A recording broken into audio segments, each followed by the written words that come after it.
জন্য আল্লাহ প্রতিশ্রুত দিবসের শপথ করেছেন, মানে কিয়ামত দিবসের শপথ। কিয়ামতের দিনের শপথ করেছেন কেন? কিয়ামতটা একটা ভয়াবহ ব্যাপার, গুরুত্বপূর্ণ ব্যাপার। আল্লাহ সূরা হজের মধ্যে বলেন, ইয়া আইয়ুহান নাসুত্তাকু রাব্বাকুম ইন্না জালজালাতাস সাআতি শাইউন আযীম। হে মানুষ, তোমরা তোমাদের রবকে ভয় করো। ইন্না জালজালাতাস সাআতি শাইউন আযীম, নিশ্চয়ই কিয়ামতের প্রকম্পন একটা ভয়ঙ্কর ব্যাপার। ইয়াউমা তারাউনাহা তাযহালু কুল্লু মুরদিআতিন আম্মা আরদাআত, সেদিন দেখবে প্রত্যেক দুধ পানকারিনী নারী তার দুধের শিশুকে ভুলে যায়।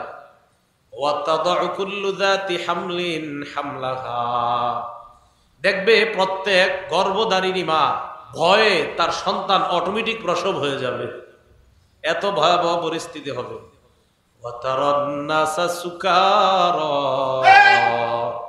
আর দেখবেন যে মানুষকে মাতাল।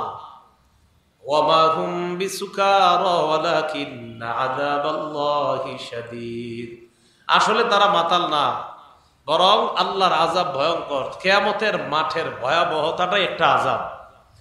এই জন্য আল্লাহ কিয়ামত দিবসের শপথ করেছেন। তো বুঝাইতে চাইলাম, কোন গুরুত্বপূর্ণ বিষয় আল্লাহ আলোচনা করতে গেলে আগে যে বিষয়গুলা শপথ করে ওইগুলাও গুরুত্বপূর্ণ বিষয় হয়। তো 2 নাম্বার আল্লাহ কিয়ামতের দিনের শপথ করলেন। 3 নাম্বার ওয়া শাহিদ, শাহিদ মানে সাক্ষ্যদাতার শপথ। 4 নাম্বার ওয়া মাশহুদ, যার ব্যাপারে সাক্ষী দেওয়া হয় তার শপথ। মুফাসসিরিনে কেরাম বলেন, শাহিদ দ্বারা উদ্দেশ্য হলো আরাফার দিনের শপথ।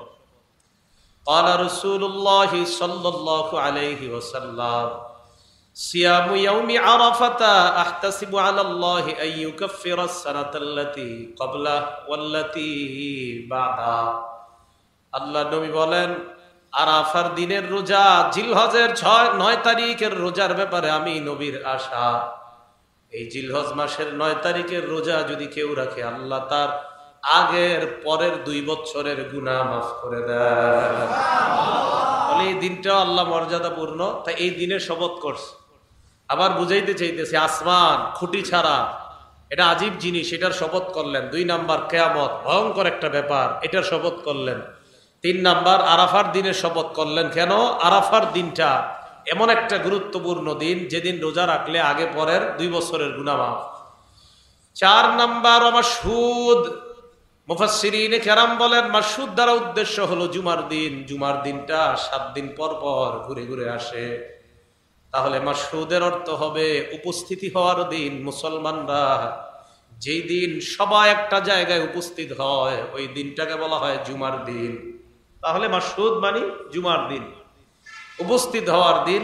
তো জুমার দিনটা আফজলুল আইয়াম, দিনের মধ্যে সবচেয়ে শ্রেষ্ঠ দিন হলো জুমার দিন। তাই আল্লাহ জুমার দিনের শপথ করলেন। এই 4 শপথ করার পর আল্লাহ বলেন, কুতিলা আসহাবুল উখদুদ, গর্তের অধিবাসীরা ধ্বংস, গর্তের অধিপতিরা ধ্বংস। আর নারী যাতিল ওয়াকুদ, কেমন গর্ত? যেই গর্তের মধ্যে আগুন, আবার ওই আগুন জ্বালানোর জন্য টুকরা আছে, ইন্ধন আছে, জ্বালানি আছে। এর মানে জ্বালানি সহ আগুন আছে যেই গর্তের মধ্যে, ওই গর্তের অধিপতিরা ধ্বংস। প্রশ্ন হলো, গর্তের অধিপতিরা কেন ধ্বংস? আল্লাহ কেন বললেন? যারা গর্তের অধিপতি, যারা গর্ত বানাইলো, তারা কেন ধ্বংস? আল্লাহ বলেন, এই গর্তের মধ্যে একদল ইমানদারদেরকে বেঈমানরা আগুন জ্বালিয়েছে, জ্বালানোর পর ইমানদারদেরকে ওই আগুনের মধ্যে তারা ফালায়। ফালানোর পর ইমানদাররা আগুনের মধ্যে পড়তেছে, বেঈমানরা ওয়াহুম আলা মা ইয়াফআলুনা বিল মুমিনিনা শুহুদ। বেঈমানরা পারে বসে বসে ইমানদারদের অবস্থা দেখে আনন্দ উল্লাস করে। আল্লাহ বলেন, ইযহুম আলাইহা কুউদ, ইমানদাররা গর্তের আগুনের মধ্যে পুরে, বেঈমানরা গর্তের কিনারায় বসে বসে তামাশা দেখে।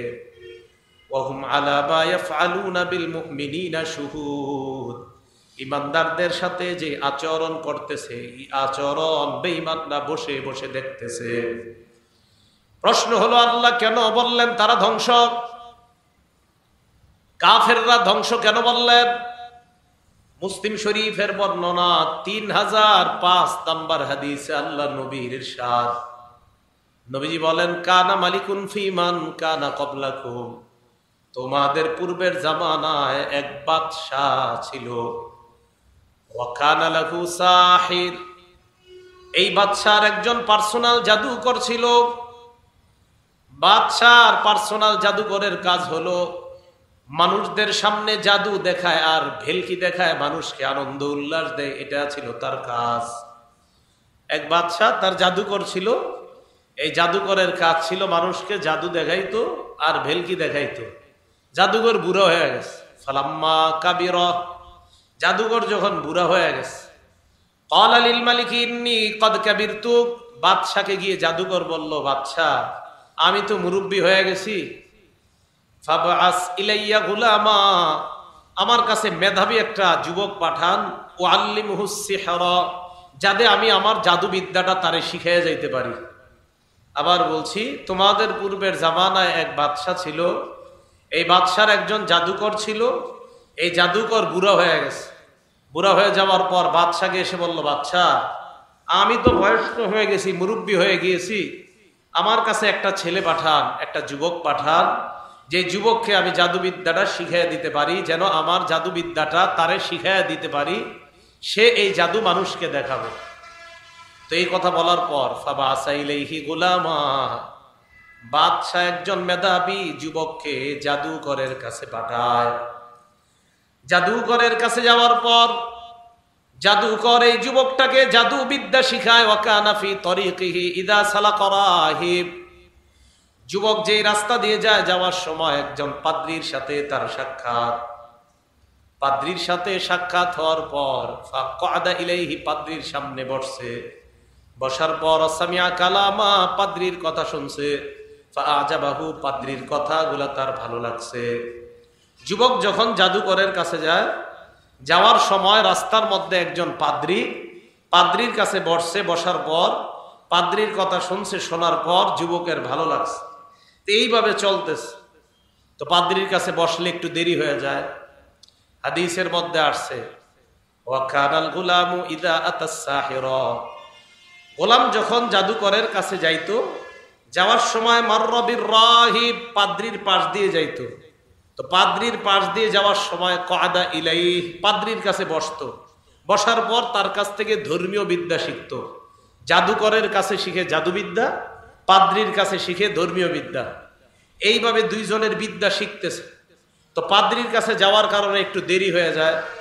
যুবক যখন জাদুকরের কাছে যায়, গেলে জাদুকর যুবককে প্রহার করে, মারে, কি ব্যাপার, দেরি হইল কেন? তো এইভাবে চলতেছে ঘটনা। তো যুবক যখন পাদ্রীর কাছে যায় আর জাদুকরের কাছে যায়, যাওয়ার সময় একদিন দেরি হয়ে গেছে। দেরি হয়ে যাওয়ার কারণে দরবাহু সাহির, জাদুকর তারে মারছে। তোর দেরি হইল কেন? ফাশাকা যালিকা ইলার রাহিব, পাদ্রীর কাছে যুবক যায়। যাওয়ার পর বলে, আমি আপনার কাছে আসার কারণে আমার দেরি হয়ে যায়, তাই জাদুকর আমাকে প্রহার করে। পাদ্রী একটা বুদ্ধি শিখিয়ে দেয়, ইদা খাশিতাস সাহিরা ফাকুল হাবাসানি আহলি, তুমি যখন জাদুকরের কাছে যাইবা, যাওয়ার পর যদি দেরি হয়ে যায় আর যদি দেখো জাদুকর তোমাকে মারতে চায়, তখন তুমি বলবা আমার পরিবারের কারণে আমার দেরি হয়ে গেছে। ওয়াইদা খাশিতা আহলাকা ফাকুল লাহুম, আর যখন তুমি তোমার পরিবারের কাছে যাও, যাওয়ার পর পরিবার যদি তোমাকে দেরি হওয়ার কারণে মারতে চায়, ফাকুল, তুমি বলবা হাবাসানিস সাহির, জাদুকরের কাছে আমার দেরি হইছে। জাদুকরের কাছে গেলে পরিবারের কথা কইবা, পরিবারের কাছে গেলে জাদুকরের কথা কইবা, আমার কথা ভুলেও বলবা না। তাহলে ধর্মীয় বিদ্যা শিখে কার কাছে? পাদ্রীর কাছে। জাদুকরের কাছে গেলে দেরি হয়, জাদুকর মারতে গেলে কয় আমার পরিবার আটকায় রাখছিল তাই দেরি হয়েছে। আর পরিবারের কাছে গেলে যখন দেরি হয়, পরিবারের কাছে গিয়ে কয় জাদুকর আমাকে আটকায় রাখছে তাই দেরি হয়েছে। পাদ্রীর নাম কারো কাছে কয় না। এইভাবে চুপে চুপে ধর্মীয় বিদ্যা শিখে। ফাবাইনামা হুয়া কাযালিক, এইভাবে চলতেছে। ইদ আতা আলা দাব্বাতিন আযীমা, একদিন চলতে চলতে একটা বিশাল বড় প্রাণী, দৈত্য দানবের মতো একটা প্রাণীর সামনে পড়ছে। কদ হাবাসাতিন নাস, এই প্রাণীটা রাস্তার মধ্যে মানুষকে আটকা রাখছে, মানুষ রাস্তা পার হতে পারে না। মানুষ দাঁড়ায় রয়েছে, প্রচুর মানুষ, রাস্তা পার হয় না। কি ব্যাপার, তোমরা রাস্তা কেন পার হও না? তো জনগণ বলল, এই বড় প্রাণীটার কারণে আমরা রাস্তা পার হতে পারতেছি না। এই কথা বলার পর যুবক এবার আল্লাহর কাছে বলল, ফাকালা, প্রথমে মনে মনে বলল, আল্লাম আলামু আস-সাহিরু আফজালু আমির রাহিবু আফজাল। আজকে আমি পরীক্ষা করব পাদ্রীর বিদ্যা সত্য নাকি জাদুঘরের বিদ্যা সত্য।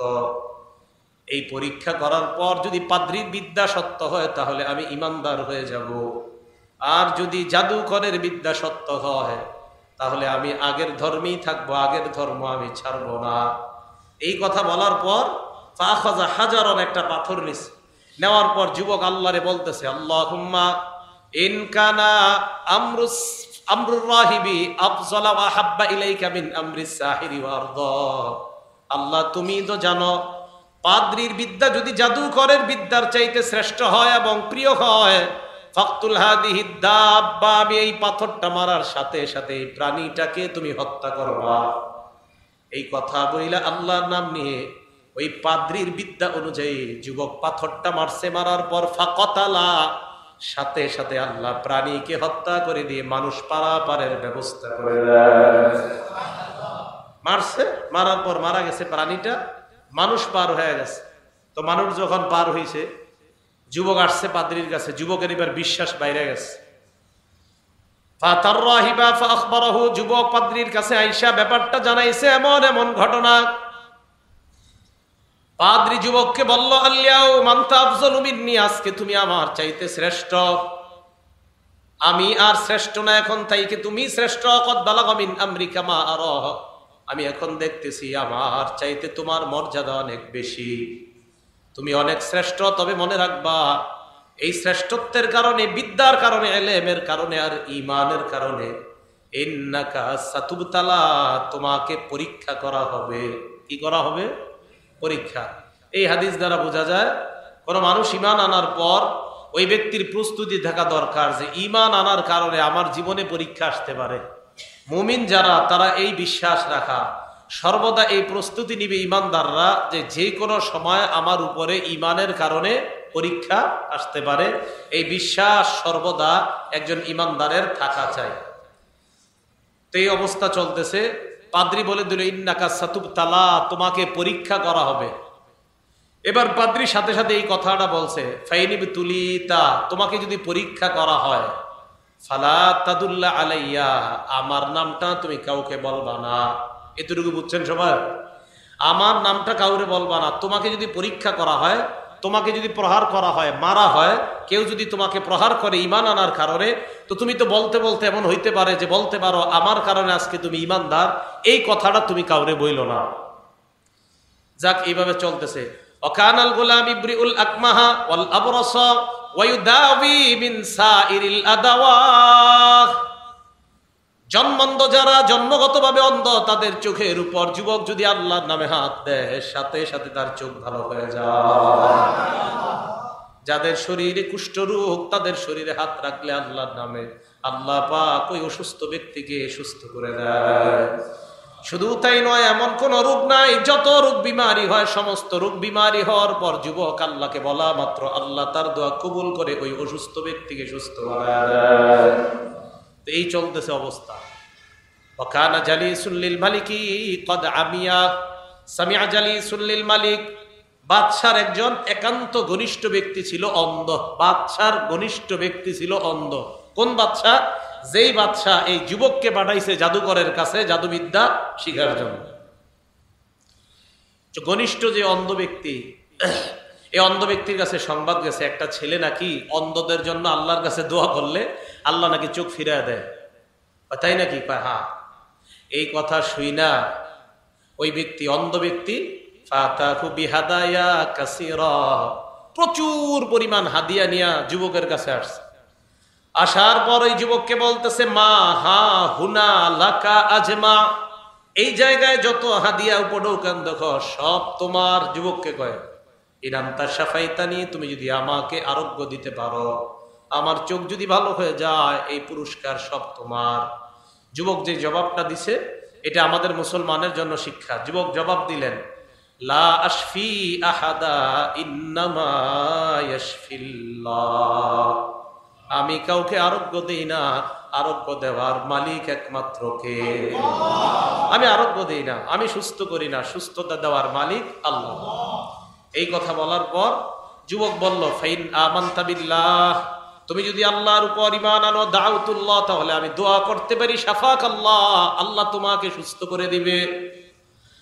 ফাআমানা বিল্লাহ, সাথে সাথে ওই অন্ধ ব্যক্তি ঈমান আনছে, আনার পর উনি আল্লাহর কাছে দোয়া করলেন, আল্লাহ তুমি এই অন্ধ মানুষটাকে তুমি তাড়াতাড়ি চোখ ফিরায় দাও। যেই মাত্র ওই অন্ধ ব্যক্তি বাদশার ঘনিষ্ঠ সহচর ঈমান আনছে, সাথে সাথে যুবক দোয়া করার কারণে আল্লাহ পাক রব্বুল আলামিন তার দুই চোখের দৃষ্টি ফিরায় দেয়। চোখ ফিরে পাওয়ার পর এবার এই অন্ধ ব্যক্তি কই গেছে? বাদশার কাছে গেছে। তো এতদিন একটা মানুষ অন্ধ আপনাদের এই জায়গায় আসে, হঠাৎ যদি চোখ ফিরে আসে, আপনাদের তো একটা অবাক লাগার বিষয়। কি ব্যাপার? ওয়াকানা জালাসা কামা ইয়াজলিসু, যেইভাবে আগে বসতো ওই চেয়ারটা গিয়ে বসছে। বাদশার একান্ত ঘনিষ্ঠ ব্যক্তিটা যেইভাবে আগে গিয়ে চেয়ারে বসতো ওইভাবে গিয়ে,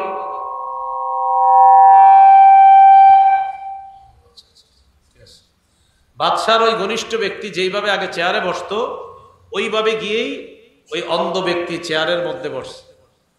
চেয়ারে বসার পর তো বাদশা হঠাৎ দেখে কি তার চোখ ফিরে পাইছে। ঘটনা কি? প্রশ্ন করলো, মান রদ্দা আলাইকা বাসারাক, কি ব্যাপার, তোমার চোখ কে ফিরিয়ে দিল? অন্ধ ব্যক্তি জবাব দেয়, রব্বি, আমার রব ফিরাই দিচ্ছে।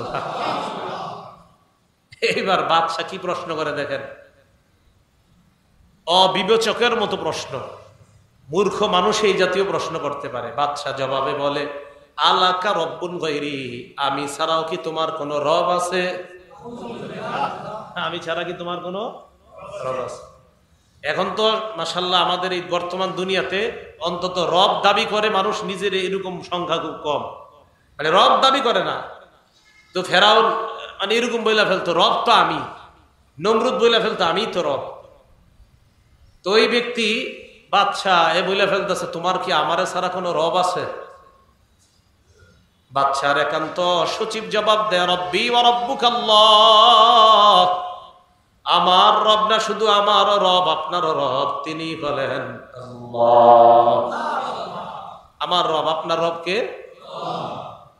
এই কথা বলার পর বাদশা কয়, আমার সামনে যা বলছো আর কখনো বলবা না।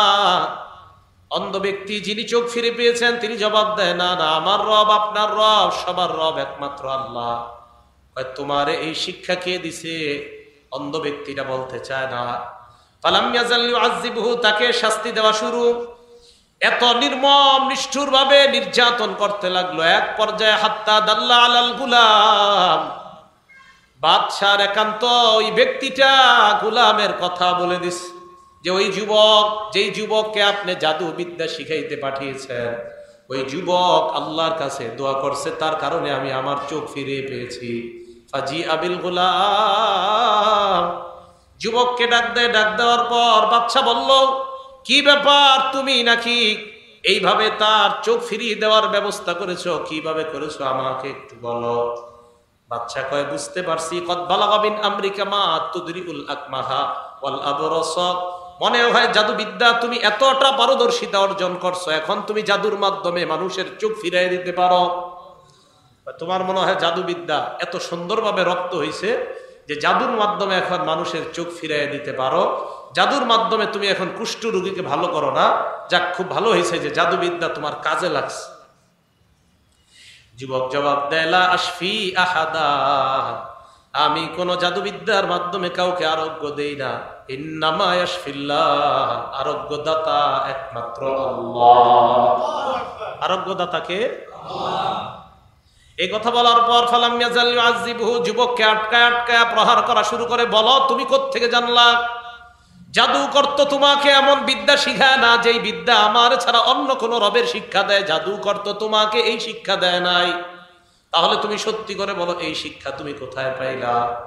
এক পর্যায়ে হাত্তা দাল্লা আলার রাহিব, নির্যাতন সহ্য করতে না পেরে পাদ্রীর কথা বলে দিস। ওই পাদ্রী আমাকে এই শিক্ষা দিছে। ফাজি আবির রাহিব, পাদ্রীকে আনা হয়। আনার পর পাদ্রীকে বাচ্চা প্রশ্ন করলো, ইরজি আন দীনিক, তুমি তোমার ধর্ম থেকে ফিরে আসো, যদি ধর্ম থেকে ফিরে না আসো তাহলে তোমার অবস্থা খারাপ হবে। ফাবা, পাদ্রী সরাসরি অস্বীকার করে, অসম্ভব, আমার পক্ষে ধর্ম ছাড়া সম্ভব না, ধর্ম ছেড়ে দিতে পারবো না, এটা অসম্ভব। এই কথা বলার পর বাদশা ফাদা বিল মিশার, এই জায়গাটা মন দিয়ে শুনে, মিশার মানে হলো করাত। করাত, করাত চিনেননি আপনারা? করাত দিয়ে গাছ কাটে না, এই করাত। করাত আনার পর বিসমিল্লাহ, করাত আনছে, আনার পর দেখেন কি বলছে হাদিসে, ফাওয়াদাল মিশার আলা মাফরিকি রাসিহি, মাথার এই তালুতে করাতটা রাখছে এবার রাখার পর কয় তাড়াতাড়ি দিন ছাড়াও, কয় অসম্ভব। চিন্তা করেন, করাত। রাসূল এক সাহাবা নাম খাব্বাব রাদিয়াল্লাহু তাআলা, নবীজি কাবা চত্বরে এইভাবে শুয়ে রয়েছে। হযরত খাব্বাব আয়েশা কয় আল্লাহ তাদউল্লাহ লানা ইয়া রাসূলুল্লাহ, হুজুর আমগো জন্য একটু দোয়া করেন না। কয় কি হইছে? নির্যাতন আর সইতে পারতাছি না হুজুর। নবীজির চেহারা মুবারক লাল হয়ে গেছে। যাওয়ার পর কয় খাব্বাব, আগের দিনের ইমানদারদের ঘটনা মনে হয় তোমার জানা নাই। ওই ইমানদারদের মাথা বরাবর করাত রাখার পরেও তারা ঈমান কখনো ছাড়ে নাই। বাদশা পাদ্রীর মাথার এই বরাবর করাত রাখার পর যেই মাত্র করাত দিয়ে তার মাথাটা নিখণ্ডিত করবে, কি মজবুত ঈমান। পাদ্রী জবাব দেয় অসম্ভব, যে ঈমান আনছি আল্লাহর উপরে, ঈমান ছাড়া সম্ভব না। হাদিসের বর্ণনা, ফাশাক্কা রাসাহু, বাদশা ওই পাদ্রীর মাথাটা দুই ভাগ করে ফেলছে করাত দিয়া। ফাওয়াকা শিক্কা, ওই মাথার দুইটা খণ্ড দুই পাশে এইভাবে পড়ে রয়েছে। ফাজিআ বিজালিসিল মালিক, এবার ওই বাদশার একান্ত সচিবকে আনছে, যেই সচিবের অন্ধ চোখ আল্লাহ ভালো করে দিছে। তাকে আনার পর তার মাথা বরাবর করাতটা রাখছে। করাত রাইখা কয় তোমার ওই অবস্থা হবে আগের জনের যে অবস্থা। ইরজিআন দীনিক, ধর্ম থেকে তুমি ফিরে আসবা, নাকি তার মাথার মতো তোমার মাথাটা দুই টুকরা করব। একবার ভাবেন, এক ইমানদারের মাথায় করাত, আর এক ইমানদারের মাথার দুইটা টুকরা দুই পাশে পড়া। আর দেখাইতেছে তোর তোর অবস্থা হবে, এই যে মাথা দুইটা যেভাবে আছে তোর অবস্থা হবে, ইমান ছাড়বি? ওই অবস্থায় বাদশার একান্ত সচিব জবাব দেয় অসম্ভব, যে আল্লাহরে বিশ্বাস করার কারণে আমার চোখ ফিরে পেয়েছি, ওই আল্লাহর উপর ঈমান ছাড়ার প্রশ্নই আসে না। মাঝে মাঝে আমি চিন্তা করি যে আমগরে যদি এরকম হইতো আমরা কি যে কইতাম আল্লাহ জানে। আপনাদেরকে নিয়ে না, আমরা যারা পড়াশোনা করছি কোরআন হাদিস, আমি আমারই বলতেছি, সাধারণত জনগণ আপনারা পড়ে, আমরা তো কোরআন হাদিস শিখছি। তা আমার মাথায় যদি এরকম রাখে, আমি নিজে চিন্তা করি যে আল্লাহ আমার মাথায় যদি এরকম করাত রাখে, আল্লাহ জানে যে তোমার উপর বিশ্বাস কি রাখি কিনা। মানে টেনশনে পড়ে যায়, মাবুদ তুমি তো এত ভয়ঙ্কর পরীক্ষায় ফালাও নাই আমাদেরকে। আহারে, আগের ইমানদারদেরকে তুমি কত বড় পরীক্ষা নিয়েছো আল্লাহ, এরপরও সফল হয়েছে তারা। আর এখন আমরা 10 টাকার কাছে ইমান বিক্রি করে দিই, 5 টাকা 10 টাকার কাছে ইমান বিক্রি। বাদশার একান্ত সচিবের মাথায় এইভাবে করাত রাখার পর মোট কয়জন ইমানদার? 3জন। বুঝছেন তো কারা কারা? একজন পাদ্রী, আরেকজন ওই বাদশার ওই যে ওই সচিবটা যার চোখ ফিরে পাইছে, আরেকজন ওই যুবক। তো যুবক দেখতেছে সব। এবার বাদশার একান্ত সচিবের মাথায় এইভাবে করাত রাখার পর ফাশাক্কা রাসা, তার মাথাটা দুই ভাগ। ফাওয়াকা শিক্কা, দুইটা টুকরা দুই ভাগে পড়ে আছে, মোট 4টা। আগের জনের মাথার দুই টুকরা, এবার এই দুই টুকরা।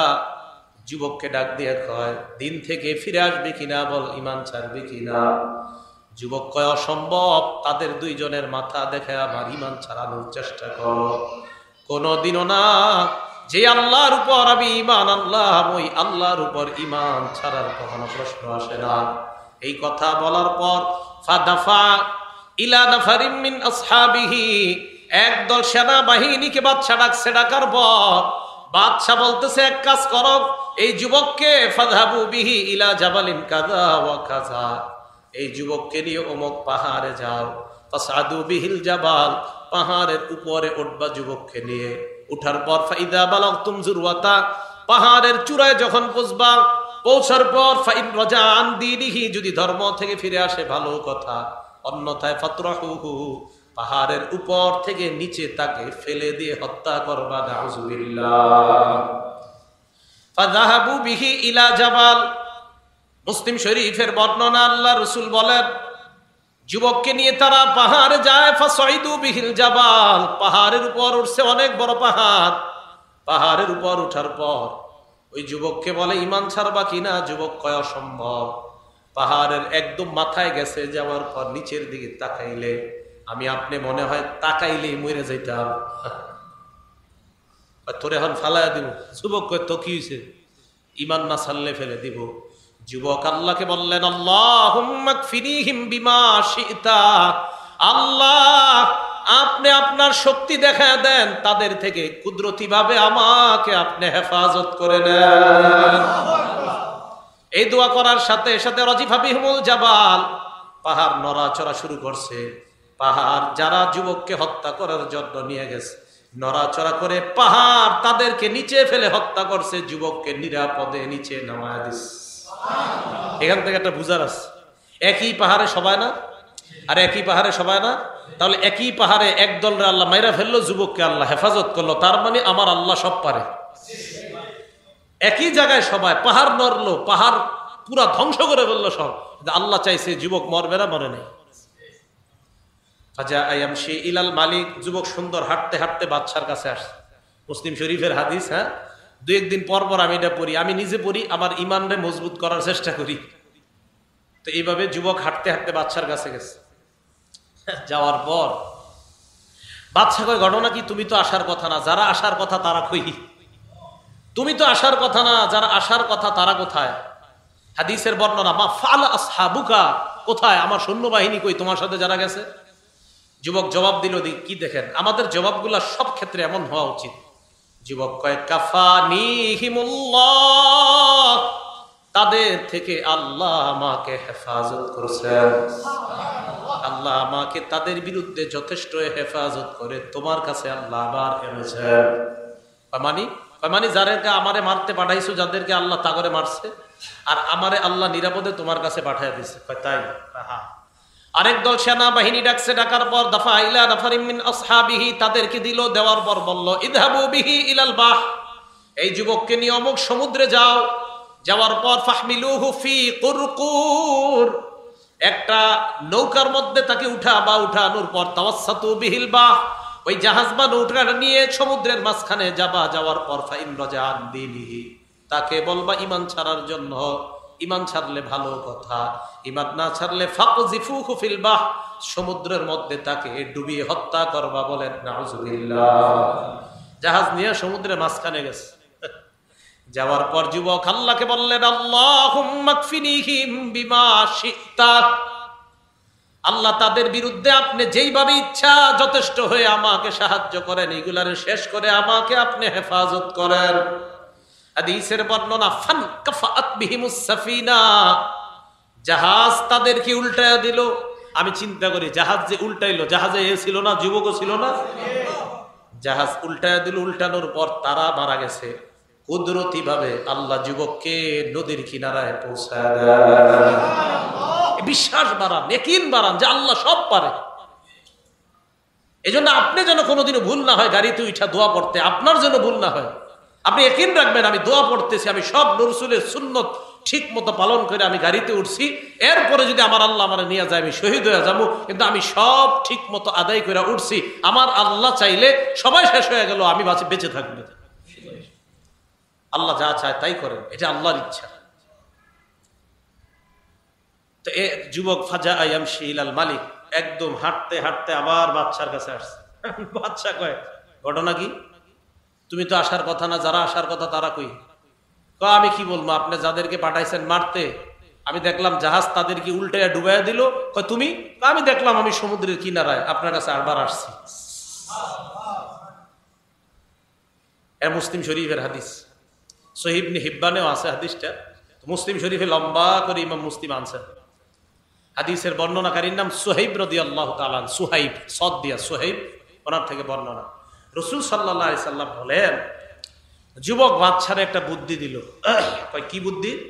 যুবক বাচ্চারে কয়, বাচ্চা ইন্নাকা লাস্তা বিকাতিলি, আপনি আমারে মারতে পারতেন না। বাচ্চা কয় কেন? যুবক কয় হাত্তা তাফআলা মা আমুরুকা বিহি, আমি আপনাকে একটা সাজেশন দিব, আমার সাজেশন যদি আপনি ফলো করেন আমাকে মারতে পারবেন, অন্যথায় আমাকে মারতে পারবেন না। ওইটা আবার কি কথা? হ্যাঁ, আমি একটা সাজেশন দিব, এটা ফলো করলে আমাকে মারতে পারবেন, অন্যথায় আমাকে মারতে পারবেন না। বাচ্চা কয় ওয়ামা জাকা, এটা আবার কি সাজেশন? যুবক বলে তাজমাউন নাসা ফি সাঈদিন ওয়াহিদিন, মানুষদেরকে আপনি একটা মাঠের মধ্যে উপস্থিত করবেন, ওয়াতাসলুবুনি আলা জিজঈন, আমাকে একটা কাঠের শুলির মধ্যে চড়াইবেন, চড়ানোর পর সুম্মা তাখুযু সাহমাম মিন কিনানাতি, আমার তীর দানি থেকে একটা তীর নিবেন, নেওয়ার পর এই তীরটা আমাকে মারার আগে বলবেন বিসমিল্লাহি রব্বিল গুলাম, যুবকের রব আল্লাহর নামে এই তীর মারলাম, এই কথাটা বলবেন, যেন আপনার এই কথাটা সব মানুষ শুনতে পায়, তাহলে আমাকে হত্যা করতে পারবেন, অন্যথায় আমাকে মারতে পারবেন না। বাদশা কয় তাই নাকি? কয় হ্যাঁ। ফাজামাআন নাসা ফি সাঈদিন ওয়াহিদিন, বাদশা মানুষকে একটা প্রান্তরে একত্রিত করছে, করার পর ওয়াসসালাবাহু আলা জিজঈন, যুবককে কাষ্ঠের শুলির মধ্যে এইভাবে রাখছে। রাখার পর এবার যুবক বাদশাকে ডাক দিয়ে কয়, ওই যে যেটা করছি সেটা করেন, যেটা শিখাই দিছে ওইটাই করেন। তো কি করছে? আখাযা সাহমাম মিন কিনানাতিহি, তার তীরদানি থেকে একটা তীর নিছে, নেওয়ার পর যুবক বলছে আমি যা যা বলছি তা করেন। এবার ওই যুবককে তীর মারার সময় যুবক বলল এমন ভাবে বলতে হবে যেন সবাই শুনতে পায়। যুবককে তীর মারার আগে কয় বিসমিল্লাহি রব্বিল গুলাম, এই যুবকের রবের নামে তীর মারলাম। হাদিসের বর্ণনা, ফাওয়াকা সাহমু ফি সুদগিহি, যুবকের কানের নিম্ন ভাগে তীরটা গিয়ে লাগছে। লাগার পর ফাওয়াদা ইয়াদাহু ফি সুদগিহি, যুবক তার হাতটাকে কানের নিম্ন ভাগে রাখছে। রাখার পর ফামাতা, আল্লাহর নাম নিয়ে যুবক মারা গেছে। হাজার হাজার জনগণ দেখলো এই যুবককে এত চেষ্টা করেও মারতে পারে নাই, যুবকের রবের নামে মারনে যুবক মারা গিয়েছে, তার মানে যুবকের রবেই সত্য। মুসলিম শরীফের হাদিস, আমানান নাস বিরব্বিল গুলাম, আমানান নাস বিরব্বিল গুলাম, সব মানুষ এই যুবকের রবের উপর ঈমান এনে নেয়, মুসলমান হয়ে গেছে, সব ইমানদার। ইমানদার হওয়ার পর বাদশা আর হোমলা চমলা চামচা রাখি কয়, বাদশা আর আইতামা তাহজারু, যেই ভয়টা করছিলাম এটাই তো হইল। কয় কোনটা? কয় যুবককে যেই কারণে আপনি নিয়ন্ত্রণ করতে চাইলেন, যুবক তো মারা গিয়ে সব মানুষগুলারে ইমানদার বানায় নিছে, আপনার তো আর পাওয়ার থাকলো না। ফাআমারা বিল উখদুদ ফি আফওয়াহিস সিকাক, বাদশা নির্দেশ দিল প্রত্যেকটা রাস্তার মাথায় মাথায় যেন একটা গর্ত করা হয়, গর্তের অধিপতিরা ধ্বংস। ওই যে প্রত্যেক রাস্তার মাথায় যেন একটা গর্ত করা হয়। গর্ত করছে, করার পর এক এক করে ইমানদারদেরকে ওই গর্তের মধ্যে আগুন জ্বালানোর পর ইমানদারদেরকে বলা হয় গর্তের মধ্যে নামার জন্য। ইমানদাররা আগুনের মধ্যে ঝাঁপ দেয়, ঝাঁপ দিতে দিতে হাদিসের মধ্যে আসছে জাআত ইমরাআতুন ওয়া মাআহা সাবিয়ুন, একটা নারী আসছে, ওই নারীর সাথে একটা বাচ্চা। নারী বাচ্চাটার দিকে তাকানোর পর তাকাসাআত, নারী চিন্তা করে আহারে আমার ফুটফুটে বাচ্চাটাকে নিয়ে কিভাবে আগুনের মধ্যে ঝাঁপ দেয়। ওই মুহূর্তে আল্লাহ বাচ্চার জবান খুলে দেয়। বাচ্চা ডাক দিয়ে কইয়া উম্মা ইসবিরি ফা ইন্নাকি আলাল হক, আম্মা ধৈর্য ধরেন, আপনি হকের উপর আছেন, আগুনে ঝাঁপ দেন, সেখানে আল্লাহর জান্নাত। বাচ্চা কয় আম্মা আপনি হকের উপরে আছেন, লাভ দেন। এই কথা বলার পর মাও লাভ দিস। তা আল্লাহ বলেন কুতিলা আসহাবুল উখদুদ, গর্তের অধিপতিরা ধ্বংস, মানে যারা গর্ত করছে গর্তের মধ্যে আগুন জ্বালায়া ওই ইমানদার মানুষগুলাকে গর্তের আগুনের মধ্যে জ্বালিয়েছে। আল্লাহ চারটা শপথ খাওয়ার পরে বলেন এই গর্তের অধিপতি যারা যারা গর্ত বানিয়ে ইমানদারদেরকে নিয়ে উল্লাস করছে তারা ধ্বংস। হাদিস দ্বারা বোঝা যায় মুসলমানদেরকে নির্যাতন করে আনন্দ উল্লাস করা, মুসলমানদের নির্যাতনে খুশি হওয়া, এটা আমাদের জন্য উচিত না। আমার কোনো মুসলমান ভাই যদি নির্যাতনের শিকার হয়, আমার পার্শ্ববর্তী কোনো মুসলমান বোন যদি জুলুমের শিকার হয়, নির্যাতনের শিকার হয়, এই নির্যাতনের সময় কোনো মুসলমানের উল্লাস করা এটা মুসলমানের স্বভাব হতে পারে না। বরং ইমানদার আগুনে পূর্বে ইমানদার নির্যাতনের শিকার হবে, তখন অন্য মুসলমানের দিলে যদি কষ্ট লাগে সেই প্রকৃত মুসলমান, সেই কি প্রকৃত মুসলমান। তাহলে আল্লাহ পাক রব্বুল আলামিন বলেন এই গর্ত করছে যারা আর ইমানদারদেরকে যারা পুড়িয়েছে তারা ধ্বংস, এই কথা বইলে আল্লাহ বলেন ওমা নাকামু মিনহুম ইল্লা আইয়ুমিনু বিল্লাহিল আজিজিল হামিদ। গর্তের অধিপতিরা ইমানদারদেরকে নির্যাতন করার কারণ শুধুমাত্র ইল্লা আইয়ুমিনু বিল্লাহ, ইমানদাররা আল্লাহর উপর ঈমান আনছে, এটাই হলো তাদের অপরাধ। এই ঈমান আনার কারণে তাদেরকে আগুনের মধ্যে পুড়িয়েছে। হাদিস দ্বারা জানতে পারলাম ঈমান আনার পর আমার আপনার জীবনে বিপদ আসতে পারে, পরীক্ষা আসতে পারে। যদি এই পরীক্ষা আসে, পরীক্ষার সময় ধৈর্য ধারণ করার নাম হলো প্রকৃত ঈমানদার। আসিয়া ফেরাউনের বিবি, আসিয়াকে যখন ফেরাউন হত্যা করবে, হত্যা করার আগে কারুনের পরামর্শে আসিয়া শরীরটার থেকে চামড়াগুলা উঠিয়ে নেওয়া হয়। কোরআনের মধ্যে আসছে ফিরআউনা জিল আওতাদ, পেরেক ওয়ালা ফেরাউনকে স্মরণ করো। আওতাদ মানে পেরেক, এই ফেরাউন পেরেক দিয়ে মানুষের হাত পায়ের মধ্যে বসাইয়া মানুষকে কষ্ট দিত। আসিয়ার হাত আর পায়ের মধ্যে পেরেক বসাইয়া মাটির সাথে আসিয়ার শরীরটা লাগাইয়া দিছে। লাগাই দেওয়ার পর শরীর থেকে চামড়া উঠাইছে। চামড়া উঠানোর পর আগুনের দিকে আসিয়ার শরীরটা, সূর্যের তাপ আগুনের তাপের মতো উত্তাপ ওই পালুকাময় প্রান্তরের মধ্যে আসিয়ার শরীরের উপর সূর্যের আলো লাগে। ফেরাউন ডাক দিয়ে কয় আতাত্রুকিনাল ঈমান, ঈমান ছাড়বে কিনা? আসিয়া কোনো জবাব দেয় না। এক মুহূর্তে ফেরাউনকে কারুন পরামর্শ দেয় পাথর নেন, নেওয়ার পর এই পাথর দিয়ে আসিয়াকে হত্যা করে। পাথর নিয়ে যায় আসিয়াকে যখন হত্যা করবে, আল্লাহ পাক রব্বুল আলামিন বলেন ও মারইয়াম ইবনাত ইমরান আল্লাতী আহসানাত ফারজাহা। আল্লাহ পাক বলেন ওয়া দারাবাল্লাহু মাসালান লিল্লাযীনা আমানু ইমরাআত ফিরআউন ইয ক্বালাত রাব্বি ইবনি লি ইনদাকা বাইতান ফিল জান্নাহ ওয়া নাজ্জিনি মিন ফিরআউনা ওয়া আমালিহি ওয়া নাজ্জিনি মিনাল কওমিজ যালিমিন। আসিয়া যখন মারা যাবে আল্লাহর কাছে বলতে লাগলেন আল্লাহ রাব্বি ইবনি লি ইনদাকা বাইতান ফিল জান্নাহ, আল্লাহ তুমি আমার জন্য তোমার কাছে জান্নাতে একটা ঘর বানায়া দাও। মারা যাওয়ার সময় কয় আল্লাহ জান্নাতে ঘর বানাও। ওয়া নাজ্জিনি মিন ফিরআউনা, ফেরাউন থেকে আমাকে তুমি মুক্তি দিয়ে দাও। ওয়া নাজ্জিনি মিনাল কওমিজ যালিমিন, জালেম সম্প্রদায় থেকে আমাকে তুমি হেফাজত করো। এইভাবে নির্যাতন করছে, শরীরের চামড়া উঠিয়ে ফেলছে, বালুকাময় প্রান্তরের মধ্যে শুয়ে রাখছে। আসিয়া ইন্তেকালের সময় কষ্ট পাওয়া দূরের কথা, উল্টা আল্লাহরে ডাক দিয়ে কয় জান্নাতে আমার ঘর বানায় দাও।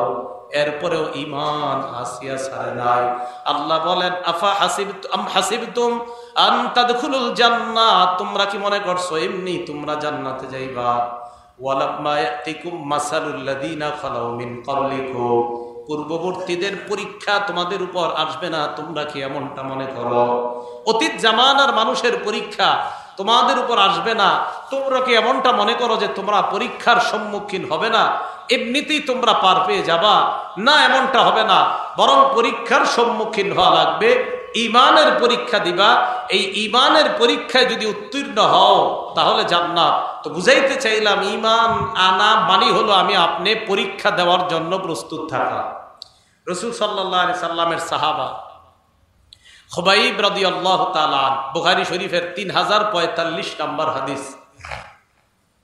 এই হাদিসের মধ্যে আছে নবীজি সাল্লাল্লাহু আলাইহি সাল্লাম বাআসান নবী সাল্লাল্লাহু আলাইহি ওয়াসাল্লাম আশারাতা রাহতিন সারিয়াতান আইনা, আল্লাহ নবী 10 জনের একটা বাহিনী গোয়েন্দা হিসাবে এক এলাকায় পাঠাইলেন। ওয়া আমারা আলাইহিম আসিব ইবনে সাবিত রাদিয়াল্লাহু তাআলা আন, আল্লাহ নবী এই 10 জনের একজন আমির বানিয়ে দিলেন, তার নাম আসেম। কি নাম? আসেমকে আমির বানায়া দিছে। আমির বানিয়ে দেওয়ার পর তাদেরকে আল্লাহ নবী পাঠাইলেন ওই এলাকায় তোমরা যাইবা। মুসলমান 10 জন যখন রওনা করছে, জুকিরু লিহাইয়িন লুকিরু লিহাইয়্যি মিন হুযাইলিন ইউকালু লাহু বনু লাহইয়ান। এই এলাকার নাম কি? পাটের চর। তা একটা নাম থাকে না এলাকার? মক্কার একটা এলাকার নাম ছিল বনি হুযাইল। এই হুযাইলের একটা গ্রামের নাম ছিল লাহইয়ান। এই লাহইয়ান এলাকার মানুষরা বলা বলি করতে লাগলো, আচ্ছা এইদিকে নাকি মুসলমানদের আনাগোনা এইদিকে লক্ষ্য করা যাইতেছে। হ্যাঁ, মুসলমানরা কোথায় জানি যাইতেছে। ফানাফারু লাহুম করিবাম মিন মিআতাই রাজুলিন কুল্লুহুম রাম। 200 জনের তীরন্দাজ একটা বাহিনী, 200 জন তীর নিয়া মুসলমানদের পিছনে ধাওয়া করছে। 200 জনের তীরন্দাজ বাহিনী মুসলমানদের পিছনে ধাওয়া করছে। মুসলমানদেরকে ধাওয়া করতে করতে ফাক্তাসু আসারহুম, তাদের পায়ের নিদর্শন দেখছে। দেখার পর পাগুলা দেখতে দেখতে পিছনে পিছনে যায়। ওই জামানায় কাফেরদের মেধাও ভালো ছিল। কাফেরদের মেধা কি ছিল? কেন ভালো ছিল?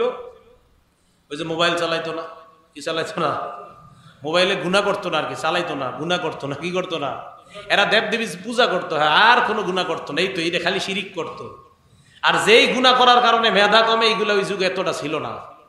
এখন তো নজরের গুনার কারণে মানুষের মেধা কমে। কিসের গুনাহ? নজর। গুনাহ যত, মানুষের গুনাহ যত বাড়ে মেধা তত কমে, গুনাহ যত ঝড়ে মেধা তত বাড়ে।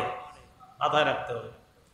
হ্যাঁ, মাদ্রাসায় যারা পড়েন, হেফজখানার ছাত্ররা, গুনাহ করা যাবে না, বাসায় গিয়ে মোবাইল চালানো যাবে না, আইপ্যাড, ল্যাপটপ, কম্পিউটার, টেলিভিশন এগুলো চালানো যাবে না। চালাইলেই মেধা শেষ। আপনার বাচ্চাকে মোবাইল থেকে দূরে রাখেন, এইগুলোর মেধা শেষ হয়ে যাবে। কয়দিন পরে দেখবেন আপনারে আম্মা কইব, আম্মারে আব্বা কইব। মেধা নষ্ট করেন না ছেলেদের, বাচ্চাদের। গুনাহ থেকে দূরে রাখেন, আল্লাহ হেফাজত করেন। তো কাফেরদেরও মেধা ভালো ছিল ওই জামানায়। কাফেররা 10 জন সাহাবার খালি পায়ের চিহ্ন তাদেরকে অনুসরণ করতেছে, যে হ্যাঁ এই দিক দিয়ে মনে হয়ে গেছে। এখন নিশ্চিত হইল কিভাবে যে এই 10 জনই মনে হয় আমাদের কাঙ্ক্ষিত 10 জন। এই জায়গাটা মন দিয়ে শোনেন কিভাবে নিশ্চিত। যাইতে যাইতে হাত্তা ওয়াজাদু মাআকালাহুম তামারান তাযাওয়াদুহু মিনাল মাদিনা। এক জায়গায় গেল, যাওয়ার পর দেখে খেজুর দেখা যায়, যে খেজুরগুলা মুসলমানরা মদিনা থেকে নিয়ে আসছে। কাফেররা খেজুর দেখা, খেজুরের বিচি দেখে বুঝে ফেলছে এগুলা মদিনার খেজুর। কোন দেশের খেজুর? আমি আপনি তো বাদামতলির খেজুরও চিনব না। কাফেররা খেজুর দেখেই বলতেছে, আটি দেখে বলে এটা মনে মদিনার। মানে এরা খেজুর দেখে নিশ্চিত হয়ে যায় এটা মদিনার না ইয়ামানের নাকি অমুক দেশের। খেজুর দেখে কয় নিশ্চিত এইদিকে মুসলমানরা আসছে, এই যে মদিনার খেজুর। নিশ্চিত হওয়ার পর ওই রাস্তা তারা অবলম্বন করতে লাগলেন।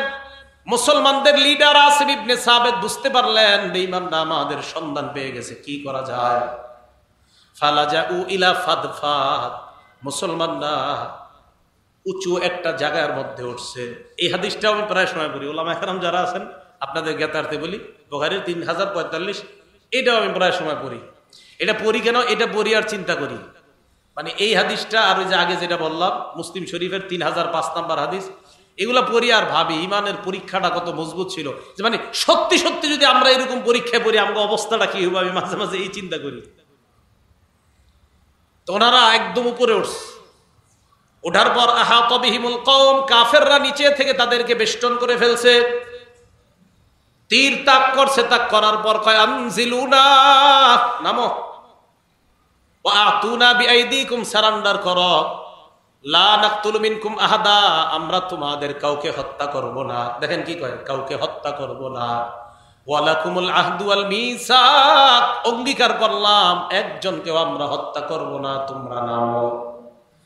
সাহাবাদের আমির আসিম ইবনে সাবেত বললেন, লা আনজিলুল ইয়াউমা ফি জিম্মাতি কাফির, আজকে আমি কোন কাফেরের কথা বিশ্বাস করি না, আমি কোন কাফেরের নিরাপত্তায় নিচে নামবো না, আমি তাদের কথা বিশ্বাস করি না।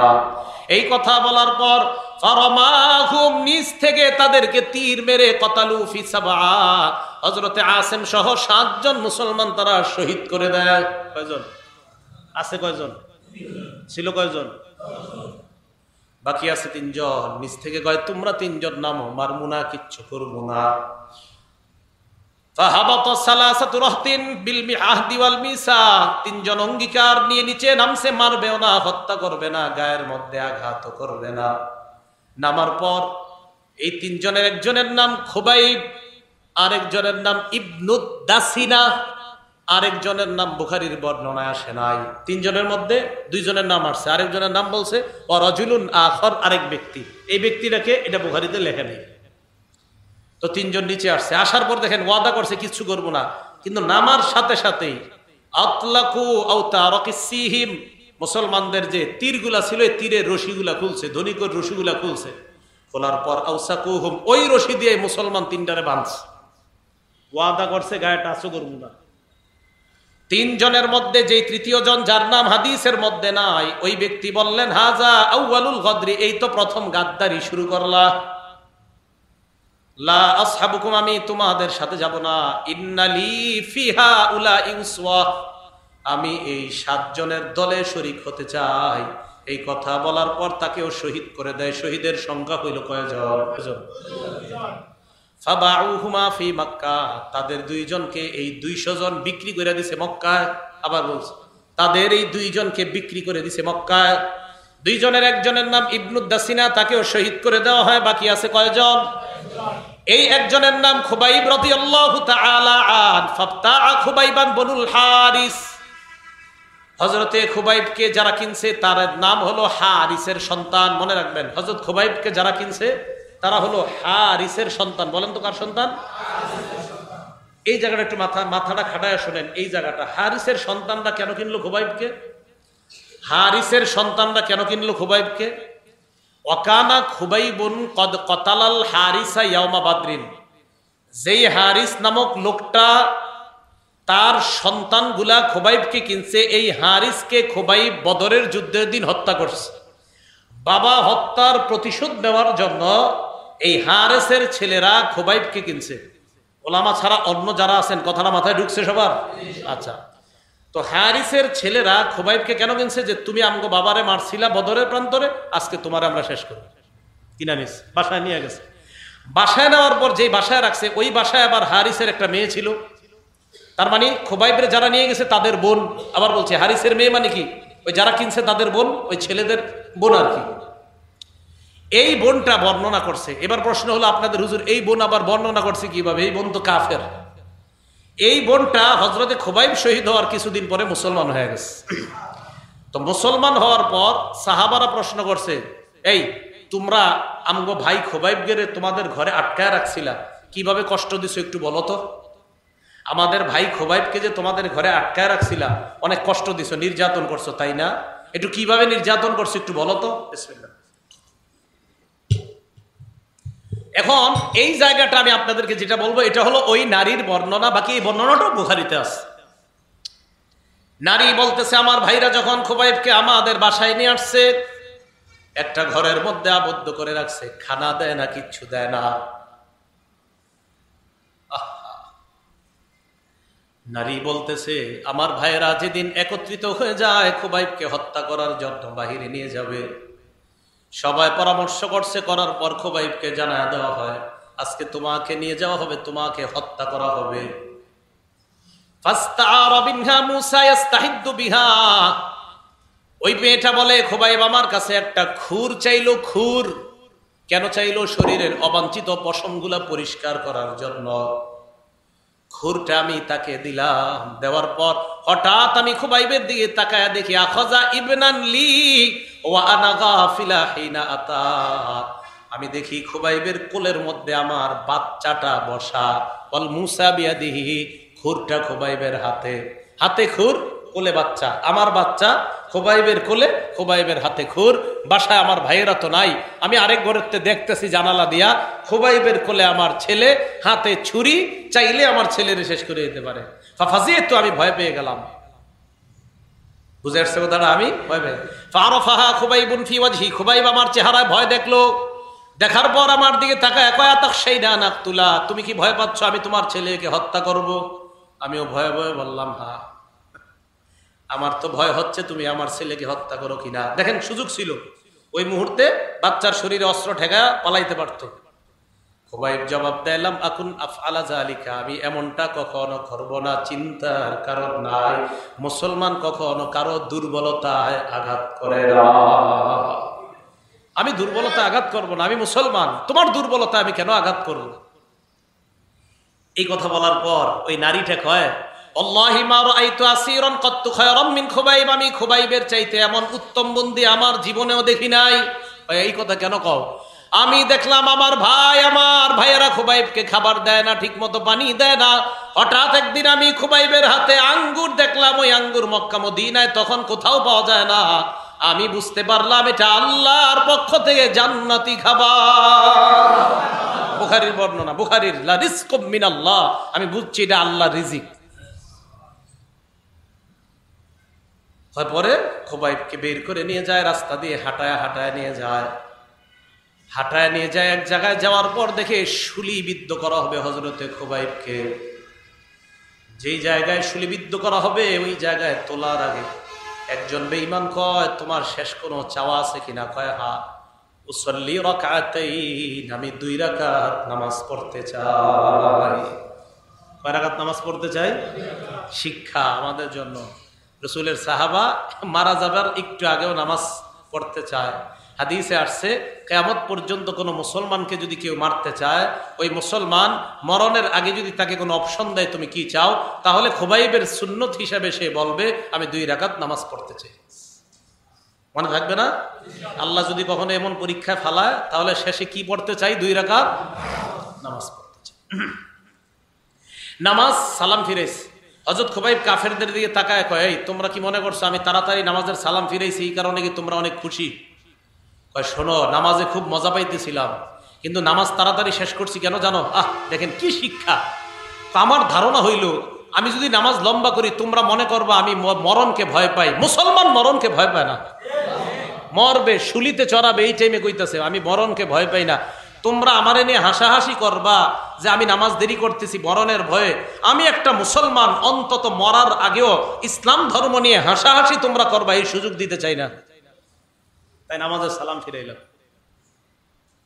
শুলির মধ্যে উঠানোর পর এই জায়গায় ঐতিহাসিকগণ লেখছে, যখন শুলিবিদ্ধ করবে প্রথমে উঠাইছে, তো শুলি তো চড়াইয়া মেরে ফেললেই তো হয়, তো উঠানোর পর আপনার এইভাবে 2 দিক দিয়ে প্রথমে তার হাত পা গুলা, ঐতিহাসিকগণ লেখছেন ওর হাত পায়ের ভিতরে পেরেক বসায় কাঠের সাথে শরীরটা লাগাই দিচ্ছে। এইভাবে পেরেক কাটা আনছে, শুয়ে আনছে, পুরা শরীরটা এইভাবে ঘাইছে। ঐতিহাসিকগণ লেখছেন ওই সুয়ুফুত তানহাসু লাহমা, তরবারি দিয়া শরীরটাতে এইভাবে একজন এমন করতেছে, এইভাবে গোস্তগুলা এইভাবে এমন করতেছে, গোস্তগুলা তরবারি দিয়ে কি এমন করে। সব বেঈমানরা তামাশা দেখতেছে। আরে আমি মাঝে মাঝে চিন্তা করি কেমন লাগতেছিল ওনার, একটা মুসলমানকে মারতেছে আর মানুষ তামাশা দেখতেছে চারদিক।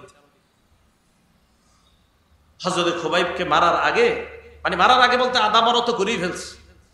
এক নেতা গিয়ে কয়, খুবাইব, তোমার জায়গায় যদি মুহাম্মদকে আমরা রাখি আর তোমাকে যদি ছেড়ে দেওয়া হয় তোমার কি অবস্থা হবে বলো? হযরতে খুবাইব কয়, অসম্ভব। ইউসাবু রাসূলুল্লাহি বিশাউকা, আল্লাহর নবীর শরীরে একটা কাটা লাগবে, আমি আনন্দ উল্লাসের মধ্যে থাকবো, মুসলমান কখনো এটা কল্পনাও করতে পারে না। এই জায়গায় মুসলমানের শিক্ষা, আমাদের পরিচয় বিভিন্নভাবে দলীয়গতভাবে বিভিন্ন হয়, কিন্তু আল্লাহ রসুলের ক্ষেত্রে আমাদের সবার পরিচয়ের নাম হলো আমরা মুসলমান। রসুল, আল্লাহ, ইসলাম, এদের ক্ষেত্রে আমাদের মূল পরিচয় কি? আমরা মুসলমান। হযরত খুবাইব কয়, নবীজির গায়ে একটা কাটা লাগবে আর আমি আনন্দ উল্লাসে থাকবো, অসম্ভব। এমন জীবন মুসলমান চায় না। হযরত খুবাইবকে যখন হত্যা করবে, খুবাইব আল্লাহর কাছে বলতে লাগলেন, আল্লাহুম্মা আহসিহি মাদাদা, আল্লাহ আপনি সবগুলারে গইনা রাখেন। ওয়াক্তুল হুম্বা দাদা, মাবুদ এদেরকে আপনি গুণে রাখেন। আমাদের নবী আমাদেরকে পাঠাইছে কাউকে মারার জন্য না, কাউকে হত্যা করার জন্য না। আমরা নিরপরাধ 10টা মুসলমান বের হয়েছিলাম, মারতে মারতে আমার 9টা ভাই শহীদ করে দিছে আল্লাহ। আল্লাহি লা উবালি হিনা উক্তালু মুসলিমা, আল্লাহর কসম আমি মুসলমান অবস্থায় মারা যাই তাই আমার কোনো পরোয়া নাই। আমি মুসলমান অবস্থায় মারা যাইতেছি, আমার কোনো পরোয়া নাই।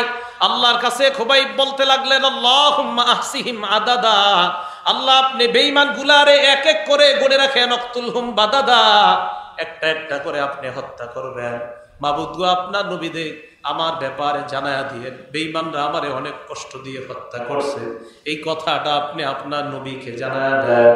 এই কথা বলার পর হযরত খুবাইবকে শহীদ করে দেয়। আসিম ইবনে সাবেতের কথা মনে আসেনি? কে কে আসিম ইবনে সাবেত? কে? আমির আমির আমির, ওই যে এই 10 জনের আমির আসিম ইবনে সাবেত, ওই যে উপরে পাহাড়ের উপরে যারে মারছে। এই আসিম ইবনে সাবেত যখন শহীদ, উনি তো আগেই শহীদ হয়ে গেছে। কাফেররা একজনকে পাঠাইছে, আসিম নাকি শহীদ হয়েছে। কয় হ্যাঁ। মক্কার কাফেররা কয় যাও তার শরীরের গোস্ত আনবা, গোস্ত দেখা শিউর হুম এটা আসিম কিনা। বেঈমানরা আসছে হযরতে আসিমের শরীরের গোস্ত নেওয়ার জন্য। যেই মাত্র তার কাছে আসছে, আসার পর আমার নবী আমাদেরকে জানায়া দেয়, আমার আসিমের শরীরে টাচ করার আগে আল্লাহ মৌমাছির মাধ্যমে আমার আসিমকে হেফাজত করে নেয়। বুখারীতে আসছে যে আসিমের লাশ আল্লাহ মৌমাছির পাহারায় হেফাজত করে নিয়েছেন। তাহলে কি শিক্ষা পাইলাম আজকে আমরা? ঈমানের কারণে নির্যাতন, আল্লাহ বললেন ওমা নাকমু মিনহুম ইল্লা আইয়ুমিনু বিল্লাহ, তারা তাদেরকে নির্যাতন করছে, শুধু অপরাধ একটাই, ঈমান আনছে। নির্যাতনের অপরাধটা তাদের কাছে কি ছিল? ঈমান আনা কি কোনো অপরাধ? আর ঈমান আনা অপরাধ, কিন্তু কাফেরদের কাছে ঈমান আনাটা কি হয়েছে? অপরাধ। এই অপরাধের কারণে তাদেরকে শাস্তি দিয়েছে। আমাদের জন্য শিক্ষা, ঈমান আনা মাত্রই আমি আপনি পরীক্ষার সম্মুখীন হওয়া লাগতে পারে। আল্লাহ পাক রব্বুল আলামিন মৃত্যু মরণ পর্যন্ত যেন ঈমানের উপর অটল থেকে ঈমান নিয়ে আমরা কবরে যাইতে পারি, আল্লাহ তৌফিক দান করেন। আমিন। ওয়া আখিরু দাওয়ানা আনিল হামদুলিল্লাহি রাব্বিল আলামিন।